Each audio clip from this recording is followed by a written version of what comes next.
Hello students maths में अपनी unit 3 subtraction, ठीक है, उसमें हम ऑलमोस्ट पूरा कर चुके हैं। बट लास्ट एक्सरसाइज आपकी 3.4 है, उसमें आपका एक टॉपिक है एस्टिमेशन। एस्टिमेशन क्या होता है? आपने एक वर्ड सुना है एस्टिमेट, ठीक है, उसी एस्टिमेशन है। एस्टिमेट हम किसी भी चीज का आइडिया लगाते हैं, कोई भी बजट हम रेडी करते हैं तो हम आइडिया लगाते हैं कि इस चीज में हमारे पास कितनी मनी हो सकती है, हम उसका कितना मतलब, तो हम एस्टिमेट जब हम लगाते हैं तो हम एक राउंड फिगर में लगाते हैं, ठीक है। 10, 20, 30, 40, 100, 200, 400, राइट। तो वो हमारा एक राउंड फिगर में होता है, ठीक है। तो ऐसे ही अब एस्टिमेशन क्या होता है?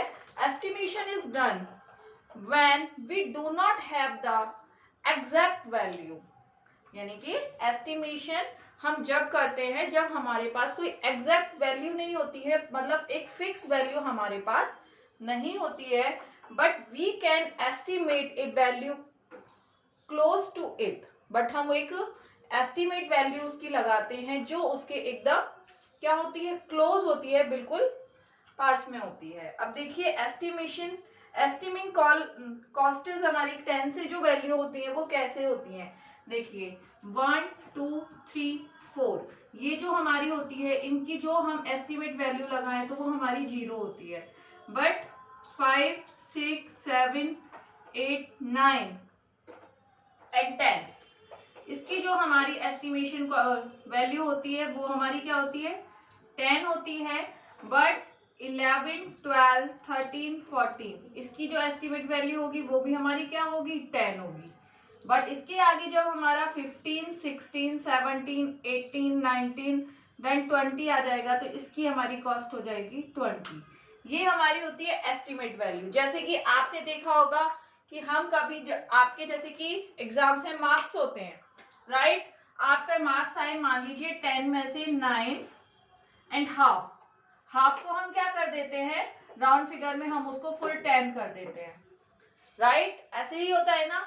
तो सेम ऐसे ही जो हमारी वैल्यूज होती हैं, जहां पर 5 आ जाता है वहां हमारा नेक्स्ट नंबर अराउंड में आता है, बट जहां हमारा 4 तक काउंटिंग होता है वहां हमारा ये लास्ट वाला नंबर राउंड फिगर में माना जाता है।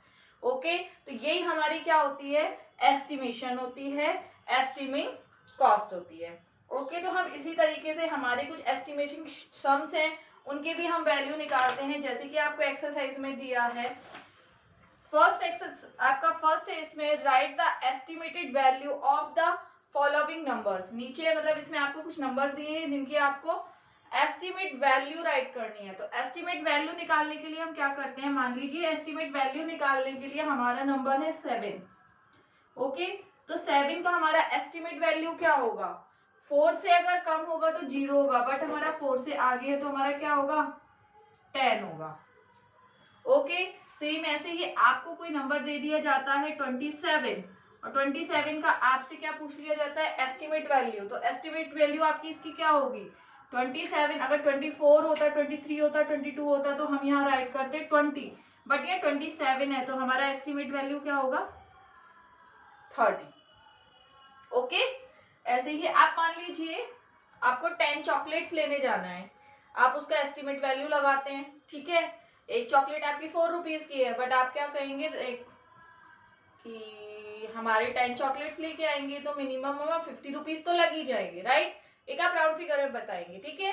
बट जब आप लेने जाएंगे तो वहां पे आपका एक फिक्स वैल्यू आ जाता है, ठीक है।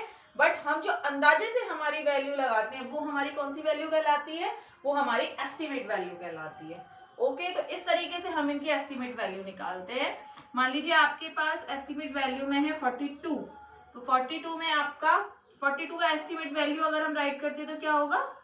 40, क्योंकि ये 4 से कम है तो इसके जो लास्ट वाला नंबर होगा वो हमारा क्या कहलाएगा? एस्टिमेट वैल्यू होगा। ओके, ऐसे ही हमारी एस्टिमेट सम्स हैं। Estimate the sum of the following. मान लीजिए आपको जैसे कि नंबर दिया गया है 16 + 4। ओके, 16 + 4 का आपको क्या करना है? सम निकालना है। तो 16 का हमारा एस्टिमेट वैल्यू क्या होता है? 20 होता है। ओके, प्लस 4 का हमारा एस्टिमेट वैल्यू क्या होगा? 0 होगा, राइट। तो इसका एस्टिमेट वैल्यू हमारा क्या आएगा? 20 ही आएगा।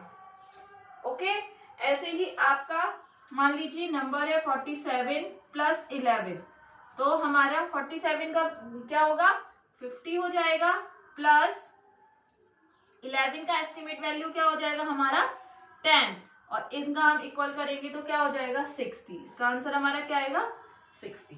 ओके, तो इस तरीके से हम सम्स का क्या निकालते हैं, इसमें एस्टिमेट निकालते हैं। ऐसे ही हम डिफरेंस भी निकाल सकते हैं उनके बिटवीन में।